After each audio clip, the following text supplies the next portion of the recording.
Assalamualaikum warahmatullahi wabarakatuh. Alhamdulillahirrabbilalamin. Wassalatu wassalamu ala asrofil mursalin wa ala alihi washabihi ajmain. Amma ba'du.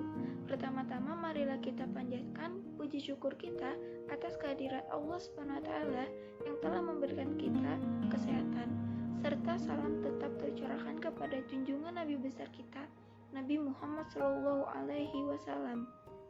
Jadi hari ini saya akan menyampaikan sebuah kisah tentang Abu Ubaidah bin Jarrah.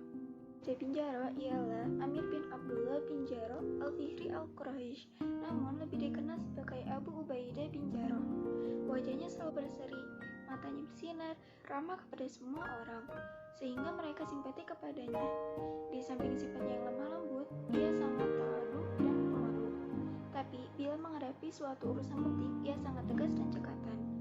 Abu Ubaidah termasuk kelompok pertama sahabat yang masuk Islam. Dia masuk Islam atas ajakan Abu Bakar As-Siddiq, sehari setelah Abu Bakar masuk Islam. Waktu menemui Rasulullah SAW, dia bersama-sama dengan Abdurrahman bin Auf, Utsman bin Mas'ud, dan Arqam bin Abi Arqam untuk mengucapkan syahadat di hadapan beliau. Dalam kehidupannya sebagai muslimin, Abu Ubaidah mengalami masa penindasan yang kejam dari kaum Quraisy di Mekah sejak permulaan sampai akhir. Abu Ubaidah berhasil menyusup ke barisan musuh tanpa takut mati. Namun tentara berkuda kaum musyrikin menghadang dan mengejarnya. Abu Ubaidah menghindar dan menjauhkan diri untuk bertarung dengan pengejarnya. Ketika si pengejar bertambah dekat dan posisinya strategis, Abu Ubaidah mengayunkan pedang ke arah kepala sang lawan.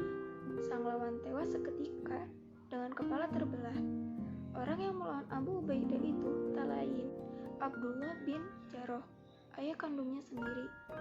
Abu Ubaidah tidak membunuh sang ayah, tapi membunuh kemusyrikan yang bersarang dalam kepribadi ayahnya. Orang yang mendapatkan gelar kepercayaan umat Muhammad ternyata menarik perhatian orang-orang besar bagaikan magnet yang menarik logam di sekitarnya.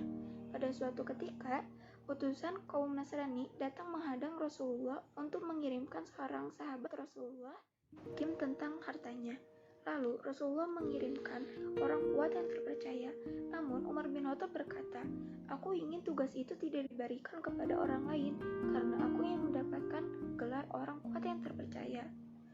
Ketika selesai sholat, Rasulullah memanggil Abu Ubaidah dan menyuruhnya pergi bersama para utusan dengan menyandang gelar orang kuat yang terpercaya untuk mengadili perkara yang diperselisihkan. Abu Ubaidah selalu mengikuti Rasulullah berperang dalam tiap peperangan yang beliau pimpin hingga beliau wafat. Dalam musyawarah pemilihan khalifah yang pertama, Umar bin Khattab berkata kepada Abu Ubaidah, "Aku memilihmu dan bersumpah setia, karena aku pernah mendengar Rasulullah bersabda, sesungguhnya tiap-tiap umat mempunyai orang kepercayaan, dan orang paling dipercaya dari umat ini adalah engkau. Aku tidak mau mendahului orang yang pernah disuruh Rasulullah untuk mengimami kita sholat sewaktu beliau hidup. Walaupun sekarang beliau telah wafat, marilah kita imamkan juga dia." Akhirnya, mereka sepakat untuk memilih Abu Bakar menjadi khalifah pertama, sedangkan Abu Ubaidah diangkat menjadi penasihat dan pembantu utama khalifah. Setelah Abu Bakar wafat, jabatan khalifah pindah ke tangan Umar bin Khattab.